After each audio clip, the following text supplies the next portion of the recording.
कुरान और हदीस में पेरेंटिंग। दूसरा टॉपिक क्या था? पेरेंटिंग की डेफिनेशन। और तीसरा टॉपिक है टाइप्स ऑफ पेरेंट्स। क्या मतलब टाइप्स ऑफ पेरेंट्स? मार्केट में कितने किस्म के माँ बाप मिलते हैं। बहुत इंटरेस्टिंग टॉपिक है ये। मार्केट में कितने किस्म के माँ बाप मिलते हैं। बुरा मत लगाना। कितने किस्म के माँ बाप मिलते हैं मार्केट में, मैं आपको बताने वाला हूँ अभी। बुरा नहीं लगेगा ना आपको? बंगाल वालों को मेरे को मिठियापुर से वापस जाने देंगे ना? Types of parents. सबसे पहले टाइप्स ऑफ पेरेंट्स जो मार्केट में मिलते हैं वो कौन है पता है? 4 किस्म के हैं टोटल। पहले है हाउस फ्लाई यानी मक्खी, दूसरा है मच्छर, तीसरा है हनी बी और चौथा है बटरफ्लाई। ये 4 किस्म के पेरेंट्स मार्केट में हैं। समझ में आ रही है आपको बात?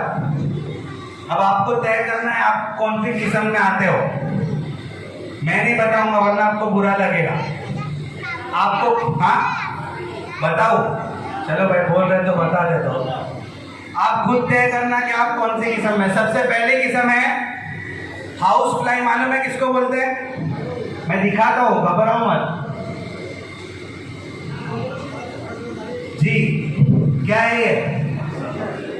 क्या बोलते हैं बंगाली में? मच्छी को भी मच्छी बोलते हैं, माछी को भी माछी। और मच्छी को क्या बोलते हैं फिर? फिश को?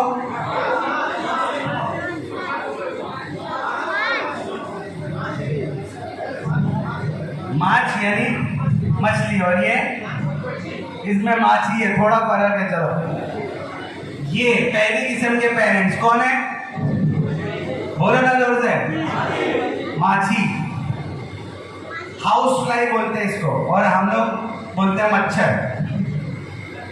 मक्खी क्या बोलते हैं? ये क्या करती है पता है? इसकी क्या खुसूसियत है? बोलो ना। सब जगह नहीं बैठते हैं। कहाँ बैठते हैं? गंदी चीज पर बैठते हैं। अगर इसके सामने केक रखा होगा और पाखाना रखा होगा तो ये केक पे नहीं बैठेगी। कहाँ बैठेगी? गंदी चीज पर बैठते हैं। पेरेंट्स में से एक किस्म के पेरेंट्स हैं जो इस किस्म के हैं जिनको बच्चों की सिर्फ गलतियां नजर आती है। वो बच्चों की अच्छाई नहीं देखते, बच्चों के अंदर क्या बुराई है सिर्फ वही देखते हैं। समझ में आ रही है बात? वो बच्चों के अंदर क्या नुक्स है, क्या गलतियां है, क्या कमी है, क्या कोताही है, सिर्फ उसको ही देखते हैं और उसको बार बार नैग करते रहते हैं। तूने ऐसा किया, तूने वैसा किया, तूने ऐसा किया, तूने वैसा किया। तूने देखे आपने ऐसे किस्म के पेरेंट्स? बोलो ना, है कि नहीं? कि खाली हमारे है? तो ये पहली किस्म के पेरेंट्स है जो बच्चों की सिर्फ गलतियां देखते हैं। ये पेरेंटिंग की गलत किस्म है। बच्चों की अच्छाई और गलतियां दोनों को देखना चाहिए। समझ में आई बात? अगर आप इस किस्म के पेरेंट्स हैं तो आप तौबा कर लीजिए। बच्चों की सिर्फ गलतियां मत देखिए।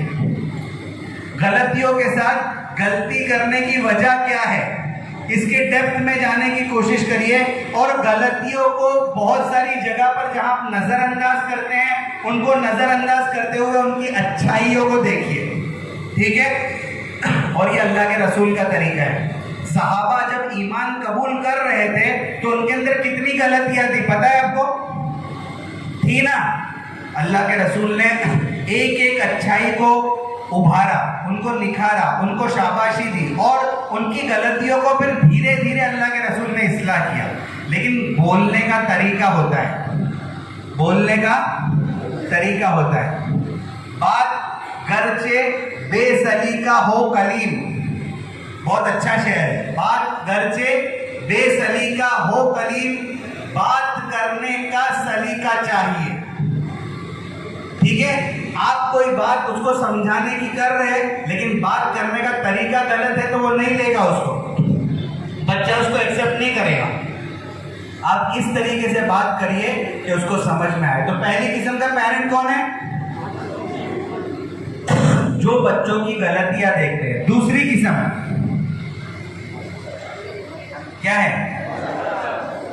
ये थोड़ा एडवांस है पहली किस्म से। बच्चों की गलती देखते हैं और फिर मारते भी हैं। ये थोड़ा काटता है ना, गलती देखते हैं और फिर मारते भी है, हाथ उठाते भी है। पहले वाले तो सिर्फ जबान से मारते हैं, दूसरे वाले जबान से भी मारते हैं और यानी मारता भी है और काटता भी है और बोलता भी है। ये तीसरी किस्म का पेरेंट, दूसरी किस्म का पेरेंट है। ऐसे पेरेंट मार्केट में जो बच्चों के ऊपर हाथ उठाते हैं, ये भी गलत किस्म की पेरेंटिंग है, ऐसा नहीं करना है। तीसरी किस्म के पेरेंट कौन है? हनी बी, क्या बोलते हैं इसको? हनी बी को ये क्या करती है?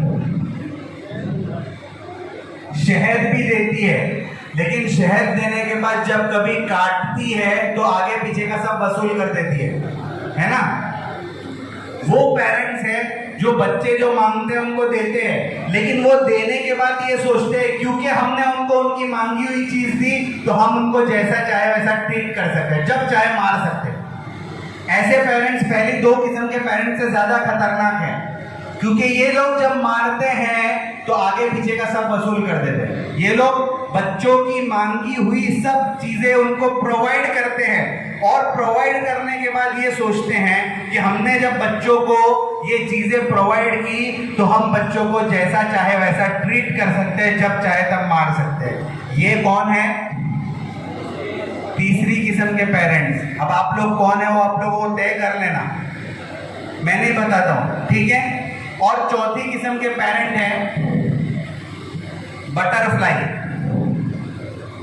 बटरफ्लाई, इसको समझने के लिए एक कहानी सुनिए, एक कहानी। बटरफ्लाई मालूम है आपको? तितली जब वो छोटा होता है तब अंडे में होता है ना? एक आदमी एक रोज बटरफ्लाई था, वो गुजर रहा था, उसने देखा कि एक अंडा है बटरफ्लाई का, वो थोड़ा क्रैक हो गया है, अंडा थोड़ा टूट गया है और अंदर से वो बटरफ्लाई बाहर आने की कोशिश कर रही है। क्या कर रही है? अंदर से बटरफ्लाई बाहर आने की कोशिश कर रही है। वो आदमी वो अंडे को देखता है थोड़ी देर और देखता है कि भाई वो बटरफ्लाई बहुत ज्यादा कोशिश कर रही है बाहर आने के लिए। अब ये आदमी को उसके ऊपर तरस आता है कि भाई ये कोशिश कर रही है अंडे से बाहर, तो मैं अंडा तोड़ देता हूं ताकि वो आसानी से, तो वो अंडा तोड़ देता है और वो चला जाता है कि भाई अब ये उड़ के चले जाएगी। शाम को जब वापस आता है तो क्या देखता है? वो बटरफ्लाई वहां पर मर गई थी। वो वहां पर क्यों?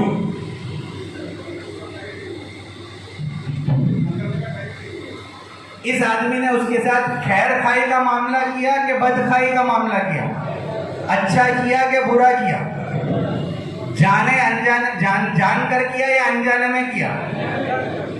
माँ बाप भी बच्चों के साथ उसको, बच्चे को तकलीफ पहुंचाना नहीं चाहते, लेकिन अनजाने में उनसे गलती हो जाती है। क्या गलती होती है? जो मैंने आपको कहा, इंस्टेंट ग्रेटिफिकेशन कहते हैं इसको। क्या? बच्चे ने जो मांगा फौरन दे दिया, जो मांगा फौरन दे दिया, जो मांगा फौरन दे दिया। इसकी वजह से क्या होता है? बच्चा कभी मुजाहदा करने का आदी नहीं बनता है। वो कहता है कि मुझे जो चाहिए वो आसानी से मिल गया, मेरे बाप ने मुझे दे दिया। लेकिन जब बाप नहीं होगा और कोई चीज उसको हासिल करने के लिए मुजाहदा करनी पड़ेगी, तो जब सीधे तरीके से उसको चीजें नहीं मिलेगी, वो गलत तरीके की तरफ जाएगा। समझ में आ रही है? गलत तरीके समझ रहे आप लोग? क्यों? क्योंकि वो आसानी के साथ चीजें लेने का आदी हो गया था। उस आदमी ने जो अंडे को खोल दिया, अल्लाह ताला ने, कुदरत ने एक प्रोसेस रखा था। वो तितली बाहर निकलने के लिए जो मुजाहदा करती है, उस मुजाहदे की वजह से अल्लाह ताला उसके परों के अंदर, उसके विंग्स के अंदर खून उतारता है। और जब उसके विंग्स के अंदर खून उतरते हैं तो उसके पर, उसके विंग्स मजबूत होते हैं और फिर वो हवा में उड़ने लगती है। जब आसानी के साथ वो बाहर आ गई तो खून उसके विंग्स में नहीं उतरा और वो जिंदगी भर उड़ने से माजूर हो गई और वो मर गई। ये बटरफ्लाई। जो माँ बाप अपने बच्चों को बहुत आसानी के साथ तमाम चीजें मुहैया कर देते हैं, वो असल में अनजाने में अपने बच्चों का बहुत बड़ा नुकसान कर रहे हैं। समझ में आ रही है आपको बात? ये 4 किस्म के पेरेंट्स सबको समझ में आए? जी बोलो ना, अच्छे से समझ में आए? अब आप लोगों को घर पे जाकर अपनी बीवी के साथ बैठना है और बीवी के साथ बैठने के बाद मशवरा करना है कि हम इन चारों में से कहाँ है। ये सीरियस बात कर रहा हूँ मैं, आपको मजाक नहीं कर रहा हूँ। आप अपने घर पे जाएंगे, अपनी अहलिया के साथ बैठेंगे और सोचेंगे कि हम लोग ये चारों में से कहाँ हैं। अगर नहीं है तो बहुत अच्छा है, अल्लाह का शुक्र अदा करिए, और अगर है तो इस बात की फिक्र करके इसकी इस्लाह आप कैसे करेंगे। हम ये चारों पेरेंट्स की जो टाइप्स है उसमें से हम बाहर कैसे निकलेंगे और ये हम लोग तब्दील कैसे करेंगे, अपने अंदर चेंज कैसे लाएंगे। सब करेंगे इंशाल्लाह, जोर से बोलिए ना, सब करेंगे। अच्छा, यहाँ बीच